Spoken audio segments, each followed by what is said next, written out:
मैं एक बार बताऊं आपको कि महाभारत में आज जो मेहमान जुड़ रहे हैं, मैं उनके पास जाऊं उससे पहले आपको बता देती हूं कि कथावाचक ठाकुर देवकीनंदन जी हमारे साथ जुड़ रहे हैं सीधे प्रयागराज से, महाकुंभ से। महाराज जी, बहुत स्वागत आपका रिपब्लिक भारत पर, महाभारत में। मैं आज सबसे पहले आपसे यही पूछना चाह रही हूं कि कथा के जरिए तो आप मार्गदर्शन करते हैं, महाकुंभ में इस वक्त स्थिति क्या है? आप लोगों से, भक्तों से क्या कहेंगे जो सब इस वक्त प्रयागराज आना चाहते हैं, बहुत से लोग संख्या में हैं, उन्हें आज क्या कहेंगे?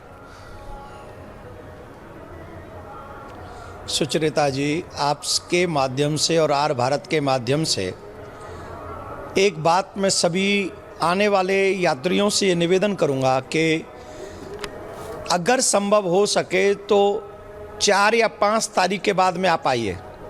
4 या 5 तारीख के बाद में जब आप आएंगे या 6-7 के बाद आएंगे, क्योंकि कुंभ चलेगा शिवरात्रि तक चलेगा और अभी जो संख्या यहाँ पर है वो बहुत करोड़ों में संख्या है। निश्चित तौर पे जो अमृत समय है, अमृत तो है, वो तो शिवरात्रि तक रहने वाला है और पूरे 12 तारीख तक तो निश्चित तौर पे रहने वाला है, पूर्णिमा तक। परंतु जिस तरीके की यहाँ पे संख्या है वो गिनी नहीं जा सकती, अनकाउंटेबल है। और उसमें भी इतने सुचारू ढंग से जो ये चीज़ें अभी चल रही हैं, निश्चित तौर पे 1-2 घटना ऐसी घटी हैं, पर उन घटनाओं पे जिस तरीके से कंट्रोल किया गया, वो डैमेज कंट्रोल एकदम से कर लिया गया। अगर उस घटना को थोड़ी देर के लिए और छोड़ दिया जाता तो हम सोच नहीं सकते कितना बड़ा लॉस हम सनातनियों का हो जाता। और वो लॉस नहीं हुआ, उसको तुरंत डैमेज कंट्रोल किया गया, तुरंत प्रशासन एक्टिव हो गया। तो इससे वो घटना जो है बहुत बड़ी जो हो सकती थी वो नहीं हुई।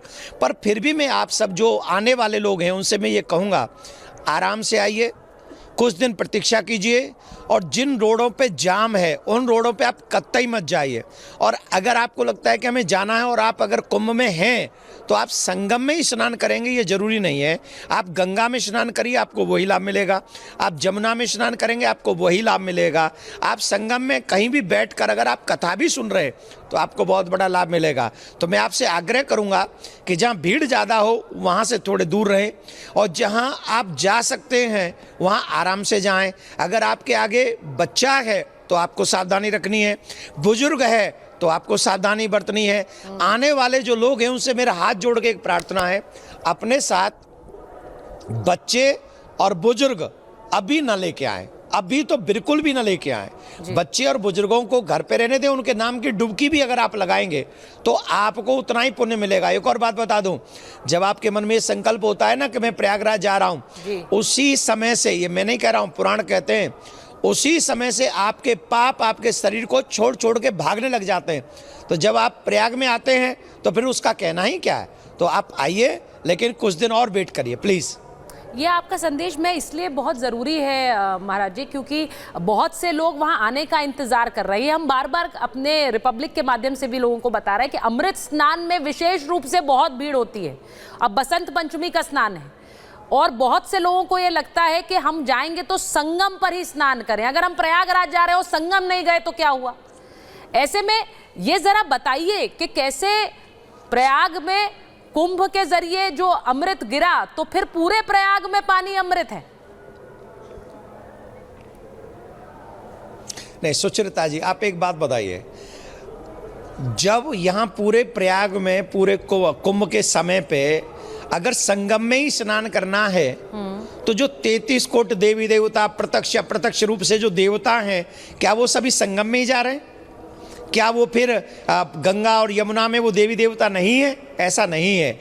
ये पूरा कुंभ क्षेत्र ही इस समय देवताओं का निवास स्थान बना हुआ है। आपको किसी भी जगह पर आपको स्नान करने का अवसर मिल जाए, यज्ञ करने का अवसर मिल जाए, पूजा करने का अवसर मिल जाए, कथा सुनने का अवसर मिल जाए, तो आप निश्चित ये मानिए कि आपको यही पुण्य मिल रहा है। जो संगम का स्नान है वही भजन का लाभ है, वही यज्ञ का लाभ है, वही कथा सुनने का लाभ है। 33 कोटि देवी देवता सिर्फ स्नान ही नहीं कर रहे हैं, कथा भी सुन रहे हैं, हवन भी कर रहे हैं, यज्ञ भी कर रहे हैं, आदि आदि सारे काम कर रहे हैं। तो आप गंगा में, जमुना में जहाँ भी स्नान करेंगे जहां भी आप स्नान करेंगे आपको वही फल मिलेगा जो संगम में स्नान का फल है। और ये मैं अपनी बात नहीं कह रहा हूं, संतों की कही हुई बात कह रहा हूं, ये मैं कोई अपने मुंह से नहीं कह रहा हूं। अब मुंह तो मेरा ही है, जिह्वा तो मैं अपनी इस्तेमाल कर रहा हूं, पर संतों की वाणी है और जो प्रामाणिक वाणी है मैं आपको बोल रहा हूं। प्लस जितनी जिम्मेदारी सरकार की है, जितनी जिम्मेदारी प्रशासन की है, उतनी ही जिम्मेदारी हमारी भी है। जानते हो क्यों? क्योंकि ये सनातन का कुंभ है, ये कुंभ हमारा है। और कुछ लोग ये चाहते हैं कि ये कुंभ सक्सेस ना हो, तो वहाँ हमारी ये ज़रूरत है कि हम भी एक्स्ट्रा थोड़ी सी सावधानी बरतेंगे तो ये कुंभ अवश्य सुरक्षित और आनंददायक होगा। एक और बात, कल योगी जी का गला रुध गया। जी बिल्कुल, सबने देखा। मैंने पहली बार ऐसा कोई मुख्यमंत्री देखा है कि जनता के किसी कष्ट पे कोई मुख्यमंत्री रो पड़े।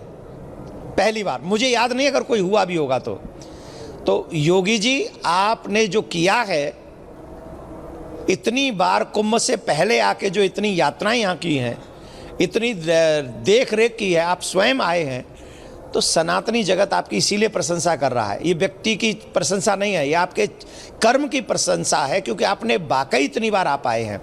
अगर कोई घटना घटी है तो मैं आपसे एक और आग्रह करूंगा कि और रात भर तो जाग के आपने काम कर रहे हैं, रात भर आप जाग के काम कर रहे हैं, तो प्लीज़ योगी जी से निवेदन हमारा यही है कि आपके आंखों में अश्रु नहीं होना चाहिए, आपका गला रुधा हुआ नहीं होना चाहिए। अगर और आवश्यकता है, मैं आपके चैनल के माध्यम से फिर कहना चाहूँगा जी, योगी जी को कोई आवश्यकता है, प्रशासन को कोई आवश्यकता है, यहाँ इतने नागा साधु, इतने कथाकार, इतने संत महात्मा हैं, अगर हमारे लायक कोई सेवा है तो आप हमको बताइए। हम आधी रात जागकर आपके और सनातन के कुंभ की सेवा करेंगे। हमें जो भी होगा, हमारे सारे जो आए हुए शिष्य हैं, जितने भी सनातनी हैं, सब लगेंगे। और सनातनियों से भी आग्रह है, ये कुंभ आपका है, सरकार सिर्फ प्रबंधन कर रही है, प्रशासन सिर्फ प्रबंधन कर रहा है। ये कुंभ 100 करोड़ से ज्यादा सनातनियों का है। यहाँ असुविधा भी हमारी है और यहाँ सुविधा भी हमारी है, तो हम सब मिलजुल के इस उत्सव को बढ़िया और सुंदर बनाएंगे। धन्यवाद महाराज जी, बहुत बहुत धन्यवाद हमसे बात करने के लिए। मैंने जैसा पहले कहा कि एक मार्गदर्शन इस वक्त लोगों के लिए बहुत ज़रूरी है, जो भक्त वहाँ पहुँच रहे हैं और अब अपनी कथाओं के जरिए वही करते हैं, इसीलिए ये शब्द आपके ज़रूरी थे। बहुत बहुत धन्यवाद हमसे बात करने के लिए।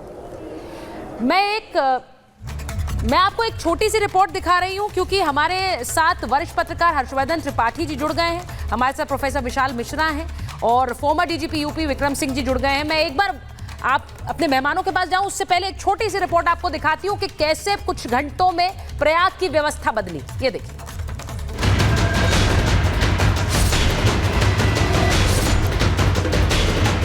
घटना दुखद है, मर्माहत करने वाला है।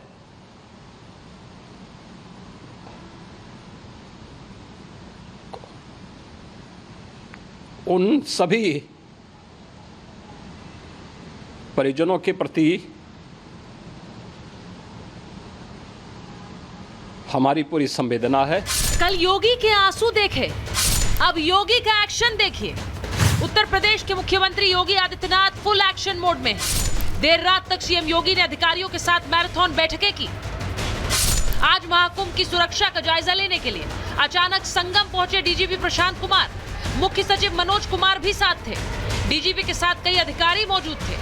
डीजीपी और मुख्य सचिव ने वॉच टावर पर चढ़कर सुरक्षा व्यवस्था का निरीक्षण किया।